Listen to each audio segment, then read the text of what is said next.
அவரோட இயற்பெயர் என்னன்னா ராஜேந்திரன். இவர் வந்து சிறந்த கலை விமர்சகர், கவிஞர், மொழிபெயர்ப்பாளர், ஓவியர் இதெல்லாமே.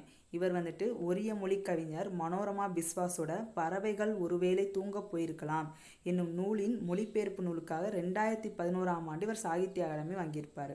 இவருடைய மற்ற நூல்கள்லாம் பார்ப்போம். முப்பட்டை நகரம், சாம்பல் வார்த்தைகள் இதெல்லாம் அவரோட கவிதை நூல்கள்.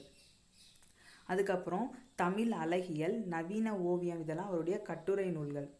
நெக்ஸ்ட்டு வெளிச்சம், நுண்கலை இதெல்லாம் அவரோட இதழ்கள். அடுத்து இங்கே கீழே இருக்கிறது என்னென்னா Walt Whitman, Mallarme, Pablo Neruda அவருடைய கவிதைகள்லாம் பார்த்தோம்ல, அதை மொழிபெயர்த்தவங்களோட பேர் தான். தமிழில் யார் யாரெல்லாம் மொழிபெயர்த்தாங்கன்னு கொடுத்துருக்காங்க. வால்ட் விட்மனோட கவிதையை ஆங்கிலத்திலேருந்து தமிழில் மொழிபெயர்த்தது சங்கர் ஜெயராமன். மல்லார்மே வந்துட்டு ஃப்ரெஞ்சில் எழுதியிருக்காரு. அவரோட கவிதையை வந்துட்டு மொழிபெயர்த்தது யாருன்னா ஸ்ரீராம். பாப்புலர் நெருடாவோட கவிதையை ஆங்கிலத்திலேருந்து தமிழில்